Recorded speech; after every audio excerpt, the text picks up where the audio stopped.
All right, here we go. All right, Rochelle, hit star six on your phone. You need to unmute yourself, so hit star six. Ladies and gentlemen, we're very fortunate from the St. Rose office to have, the wonderful Rochelle Vannoy. Rochelle, welcome to the show. How you doing this morning? Thank you. I'm good, Rick. Good, and make sure you're at the office meeting tomorrow, okay? Why? Are you going there? Yeah, I'm going to be there. So okay. Don't forget I'm to show up, there. okay? Anyway. So let's get started. Okay, so we've talked before, and everybody knows who you are, all that kind of stuff. Give us an idea. Give us an idea of how your year is starting off, how things are going. What's happening with you? So January was pretty good. I had a goal to take 6 listings. I took 5 listings.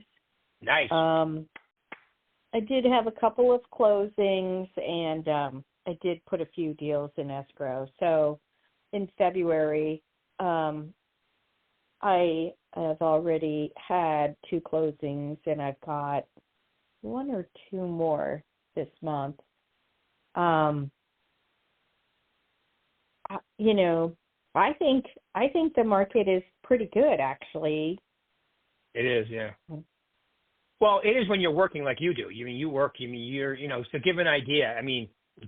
In order for you to produce the kind of results that you just went through, give them an idea of what you do on a daily basis to make sure that happens by filling your pipeline. So I am at the office at 7, and I leave the office at 6. So that's my schedule. And then I have an affirmation partner that I talk to between 7 and 7:30. I role play from 7:30 to 8, and then I prospect from 8 until noon. And I reach out to all different kinds of sources.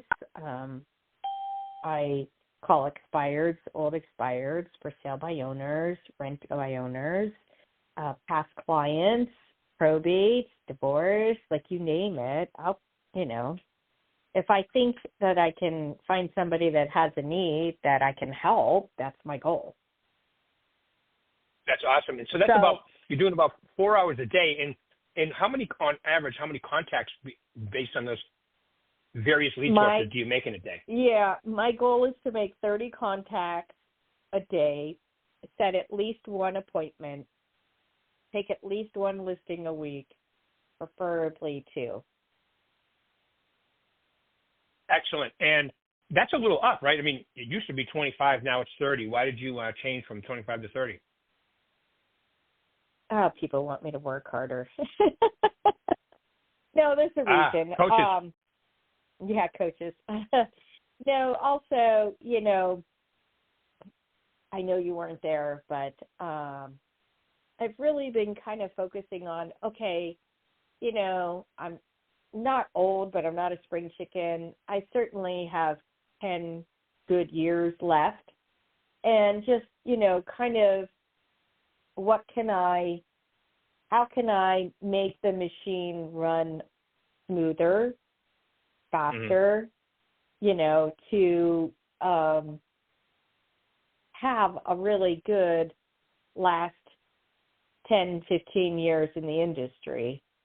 And so that's why I brought on, I have 1.5 assistants right now. And the girl that I brought on 2 years ago now, Rick. Yeah.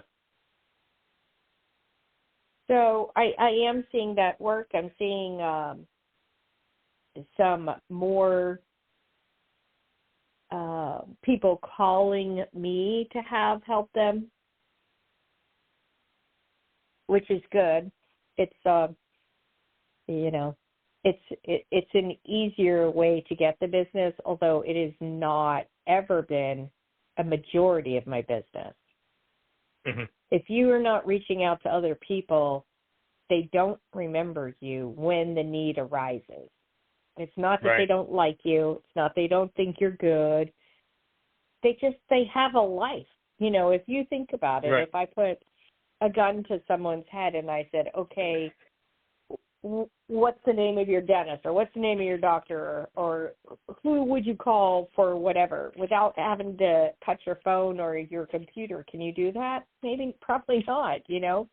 And Right. so you need to become consistent enough in their mind that when the need does arise, that they go, oh, yeah, wait, I just got something from her like last week or whatever. You know what I mean? Mm-hmm. Yeah, no, it's so true. And, and I think that, what we're learning, and, you and I have talked about this, is now transactionally, it's kind of like 2018, 17, 19, 20, 21, 22 were kind of, they were just off the charts as far as appreciation, as far as transaction numbers. We're back to like a normal market. Although I do believe it's going to pick up even more and the interest rates are going to come down and all that kind of stuff. But even if it stays the way it is, like you just said, it's a great market, but you have to have a plan to take advantage of it. You got to talk to people. You got to, the business has thinned out a little bit in the last few I'm years. I'm excited too, about that, and I'd like it to thin more between you and I. But I did finish in the top 250 agents last year for the first time ever. Nice. I've been in the top 500 for a little while, but I don't know. Now, where's that top 250 of what? All the agents in Las Vegas, in the Vegas market. Right. That's awesome. Congratulations. In our Davlar MLS. Which has about what, 25,000 agents? No, it's not that many. I don't know. It's 17 or 18. I never pay any attention because it changes every day with people who turn in their license and get their license. So 17, now, 18,000, you're in the top 250. That's great. Well, and even if you take out half of the people that just have their license and don't do anything, right, that's still really good because that means, the top 250 of what, 7,000, 8,000, 9,000, of people that actually work. Right. Yeah, no, it's true. It's a great, congratulations. You deserve it. And, it's such a honor. You're, like you said, you're willing to grind it out, which a lot of people aren't. You talk to people. You do it in a lean and mean way too, You're talking to people, you're filling a pipeline, you're not spending crazy money on advertising or I don't spend money on leads. Advertising. I've never, in all the years of doing this, which is 21 years now, Rick, I have never spent a dime on internet advertising. I've never bought a Google lead.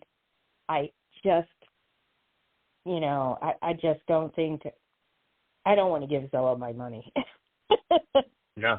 Because they're taking yours and theirs and this person's and that person's, and people that look online are looking to try and get information. If they want an agent, they can find an agent very, very easily. So, yeah. Absolutely. Absolutely. Most of those people are buyers, right? Sellers have at least one person, if you've done your job, that they could reach out to, which is you, who sold them the house. Right. And renters, if you're starting off, renters become buyers who become sellers. It just takes time. Right. But it is a way to get your foot in the business, and don't think it's below you. When I have a client, I had one earlier, guy in the Midwest. They sold their house there. They moved into Vegas. They want to rent for a year before they buy.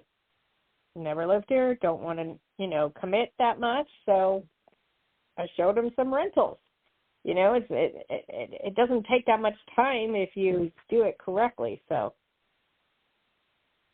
Yep. No, it's so true. It's so true. And if you're when I was selling, I used to say it like this, and you do it, you're doing it I consider the right way, grinding it out. You're manufacturing your own deals through your own work. So when you're calling your pipeline, they're not talking to 42 other people. Your average sell price is better. Like if you're using Zillow or Realtor.com, and like I said, a lot of them are buyers, a lot of them in the lower, definitely not higher than the average sell price, usually lower.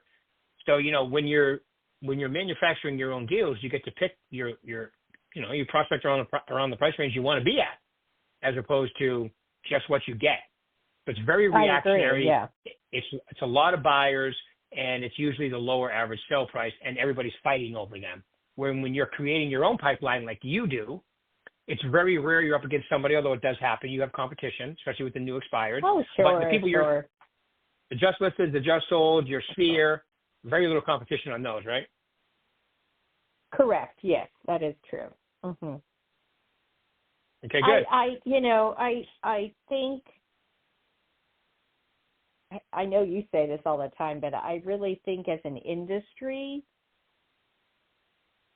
getting away from social media as much and thinking that that's the gold mine and getting back to the basics of just handing out your card, talking to people, talking to the neighbors of your homes you list, talking to the people you list to see who else they can help, is really going to be more beneficial, especially with the changes with the FCC rules and all of that. Yep. There's a do not call list, but there's not a do not knock list unless it's a no solicitation neighborhood. But even then, Correct. I would still invite the neighbors to my open house, because you're not really soliciting when you're inviting them to an open house or giving them information. Right? You can only do so much of that before they get a little cranky. But right, call them up, the ones you can. That's why, that's what I'm going to be talking about tomorrow at your meeting, Rochelle. That's why I want you there. Is that my little training I'm called "Is Your Net Working?" Right, and it's bringing it all together. So when you're developing your own network of people, then you don't need permission to call them because you already have it. Right, you've already talked to them. They're in your sphere. They're getting stuff from you. So building your network of people is really where it's going. Now, of course, we can always still call or go door knock the new expireds and for sale by owners. But other than that, the network of people you have is going to be critical to your production as we move forward, I think. And learning and understanding that as a country, we are tired of people calling us and soliciting us. And so as a society, we've got many, many filters now that never used to be in existence to prevent that. And so you can't be upset with the business being harder. You have to get smarter or, figure out how to reach the people that need your help, because people need your help. Only 4% of the for sale by owners sell themselves here in the Valley. And unfortunately, even the ones that do, they're selling to these flippers. And although there are some houses that need a flipper, right, it is devastating to me when I talk to older people that sold their house vastly under what they could have gotten. And a sad story, I actually talked to one of my clients who, her sister died.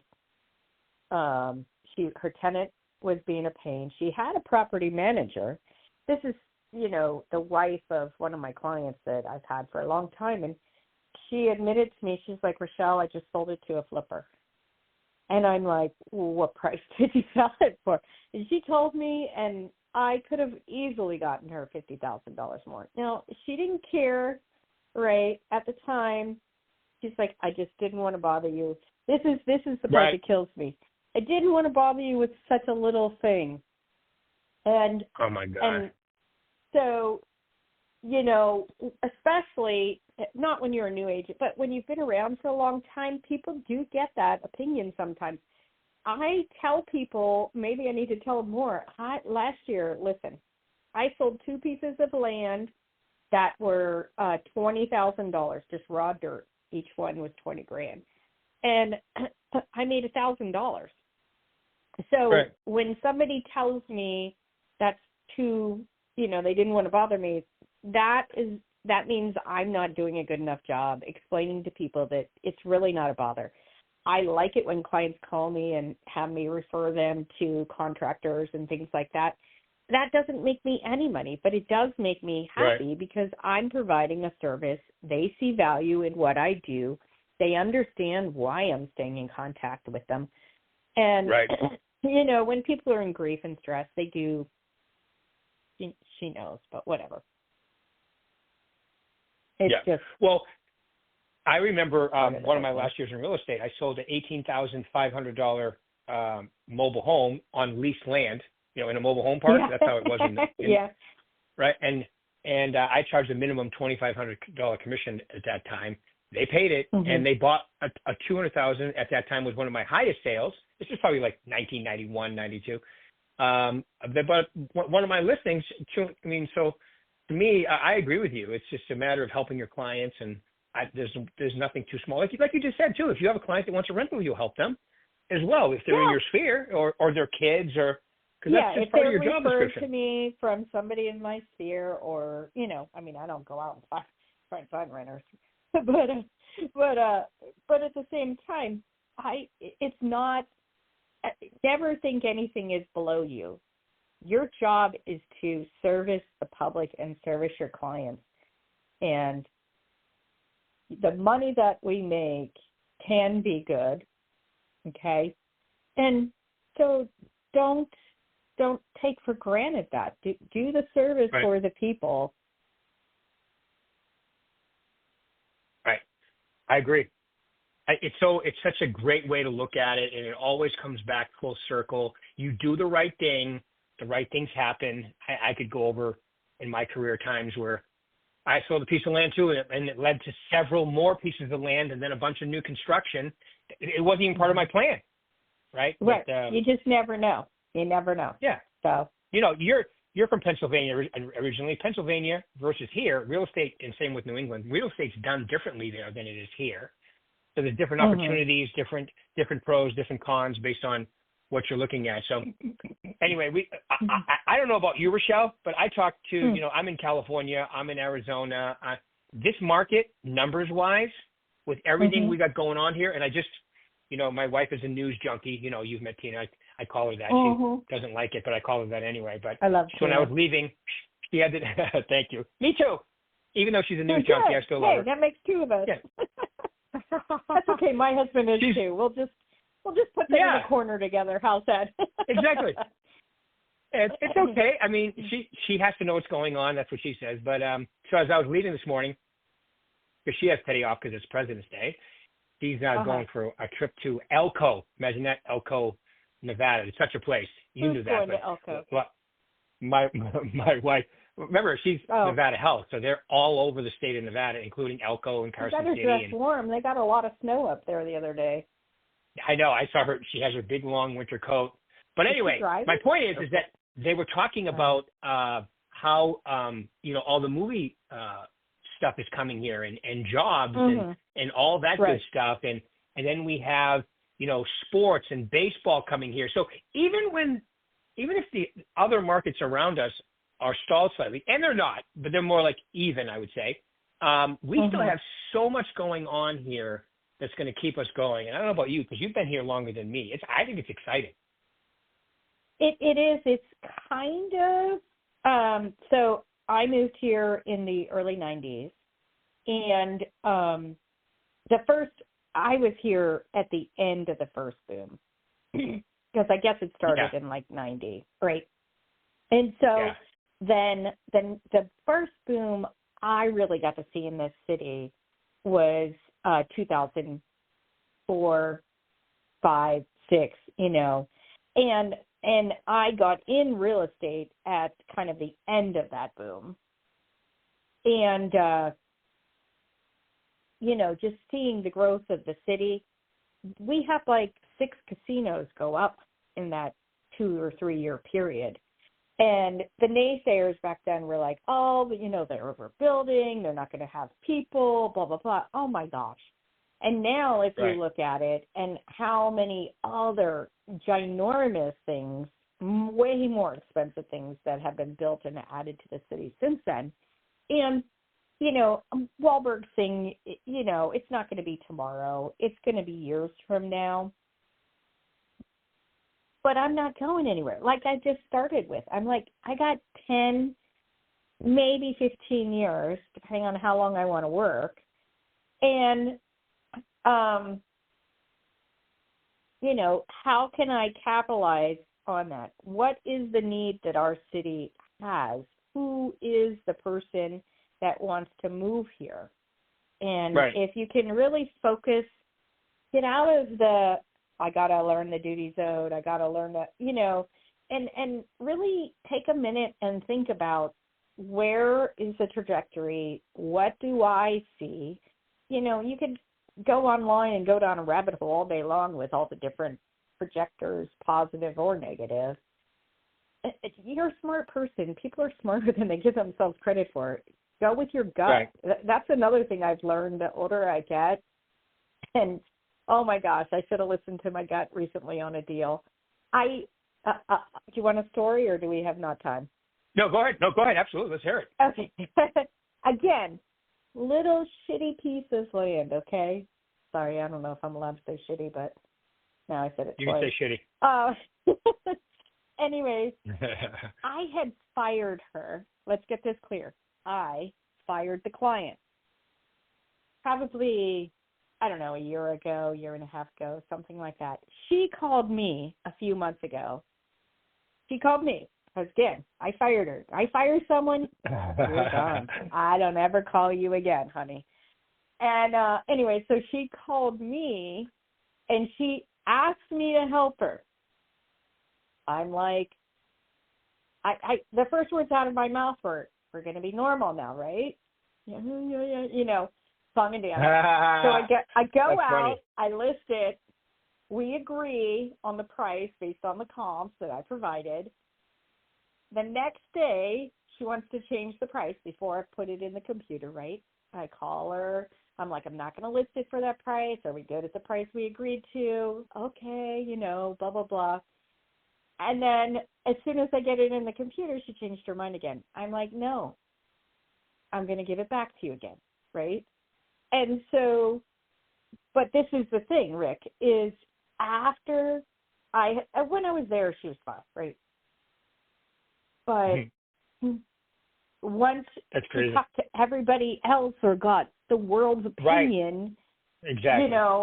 It changed. You don't know anything about real estate. And so my gut told me, let her go then before I ever put it in the computer, and it would have made my life easier, but I didn't. So that's just a lesson. Truly listen to your gut. If your gut says, call this person, that's another thing, not just with my clients, but friends and family too. If I think about somebody, I pick up the phone and I call them. Right. And you'd be surprised how often they're like, do you have like ESP? Because I was just thinking about you, Mm-hmm. So. It's crazy. It's like I'm listening to Arnold Schwarzenegger's book called Be Useful. And one of the main reasons I got it is because he narrates it. And I just love, he's such a his funny, his voice is, he has a great voice. He really does. He really does. And he was talking about how to go with your gut, like you just said. And people don't realize this. But if I ask you, what do you think the most successful movie Arnold Schwarzenegger ever did, monetarily wise to him? Terminator? What would you say? Yeah, people would say Terminator, Conan, maybe, all those Mad other Max. movies. No, it was Twins with him and Danny DeVito. Oh, Twins. Oh, yeah, because you know what? They made it like a little syndication or something. Yeah. Well, he didn't get paid. He got paid out of the box office. He got paid on the back end. Both him and DeVito decided because everybody said, you're crazy. Don't do it. You're an action hero, blah, blah, blah. And to this day, he just wrote the book last year. It is the most successful movie he's ever done. And everybody told him not to do it, and he did it. And it did incredible. So you got to go with your gut. You know what you're supposed to be doing. You've been doing this a long time, like you just said, 21 years. So before we go, give me your top three. I want to be successful. Been doing it this long. You know what you're supposed to, Everybody, it is something we've turned off as a society, and we really need to turn it on. It will keep you out of danger in many ways. Absolutely. Absolutely. So All give right, us your top three quickly. No problem. Top three. Let's hear it. Yes, sir. Yes, ma'am. Yes, ma'am. Top three. Okay, let's do top three things to focus on for 2025 to make you thrive in 2025. How about that? Very good. Okay. Very good. Top three things I am focusing on.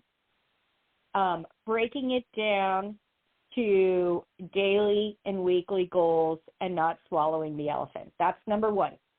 Sometimes when you have a goal and you focus on the big thing, you get overwhelmed, especially if you don't stay on track.